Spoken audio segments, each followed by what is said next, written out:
Hello friends, എല്ലാവർക്കും എൻ്റെ വീഡിയോയിലേക്ക് സ്വാഗതം. ഞാൻ ഇന്നിവിടെ ഒരു മാങ്ങാക്കറിയാണ് വെക്കാൻ പോകുന്നത്.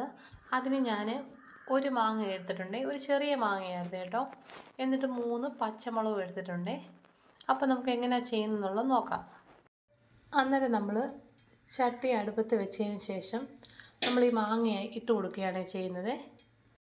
അന്നേരം നമ്മൾ മാങ്ങയും പച്ചമുളകും പിന്നെ ഇച്ചിരി മഞ്ഞൾപ്പൊടി, ഒരു ശകലം മുളക് പൊടിയും ഉപ്പും കൂടി ഇട്ട് നമ്മൾ അത് വേവാൻ വേണ്ടി വെച്ചേക്കുവാണേ. അപ്പോഴത്തേക്ക് ഇത് വെന്ത് വരുമ്പോഴത്തേക്ക് നമുക്ക് അതിൻ്റെ അരപ്പൊക്കെ ഇതാക്കാമേ. അന്നേരം അതിനകത്ത് ഒഴിക്കാനുള്ള അരപ്പാണ് ഇത്. തേങ്ങയും മഞ്ഞൾപ്പൊടിയും ജീരകവും ചുമന്നുള്ളിയും കൂടെ അരച്ച് വെച്ചേക്കുവാണേ.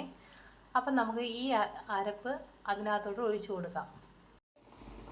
അന്നേരം നമ്മുടെ മാങ്ങയൊക്കെ നന്നായിട്ട് വെന്തിട്ടുണ്ട് കേട്ടോ. അപ്പം നമുക്ക് ആ അരപ്പെടുത്ത് ഇതിനകത്തോട്ട് ഒഴിച്ചു കൊടുക്കാവേ. അങ്ങനെ നമ്മൾ ആ അരപ്പൊക്കെ ഇതിനകത്തോട്ട് ഒഴിച്ചു കൊടുത്തേ. എന്നിട്ട് നന്നായിട്ടൊന്ന് ഇളക്കി കൊടുക്കാം. ആവശ്യത്തിന് ഉപ്പ് വേണമെങ്കിൽ ഉപ്പ് ഇടണം.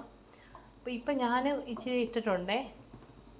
എന്നിട്ട് തിളയ്ക്കരുത്, തിളച്ച് കഴിഞ്ഞാൽ കൊള്ളത്തില്ല. അപ്പം നമ്മൾ ഇത് കണക്ക് ഇതിൻ്റെ ഈ പച്ച ചുവ മാറുമ്പോഴത്തേക്ക് നമുക്ക് ഇറക്കി വെക്കണം കേട്ടോ. അന്നേരം നമ്മൾ ഇത് പതഞ്ഞ് വരുമ്പം വേണം ഇറക്കാൻ, അല്ലെങ്കിൽ കൊള്ളത്തില്ല. തിളച്ച് കഴിഞ്ഞാൽ കൊള്ളത്തില്ല കേട്ടോ. അപ്പം നമുക്ക് ഇത് ഇറക്കി വെച്ചിട്ട് നമുക്ക് കടുക് വറുക്കാവേ. അന്നേരം നമ്മൾ കടുകൊക്കെ വറുത്തിട്ട് വന്നിട്ടുണ്ട്.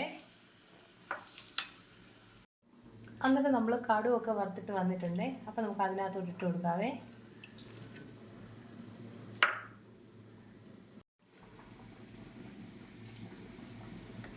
അന്നേരം നമ്മളുടെ മാങ്ങാക്കറിയൊക്കെ ഇവിടെ റെഡി ആയിട്ടുണ്ട്. ഇതാണ് ഞങ്ങളുടെ മാങ്ങാക്കറി. ഞങ്ങളുടെ ചാനൽ കണ്ട് ഞങ്ങളെ സപ്പോർട്ട് ചെയ്യുന്ന ഓരോരുത്തരോടും ഒരുപാട് നന്ദി അറിയിച്ചുകൊള്ളുന്നു. ഇൻഷാ അല്ലാഹ് പുതിയൊരു വീഡിയോ ആയിട്ട് വരുന്നതായിരിക്കും.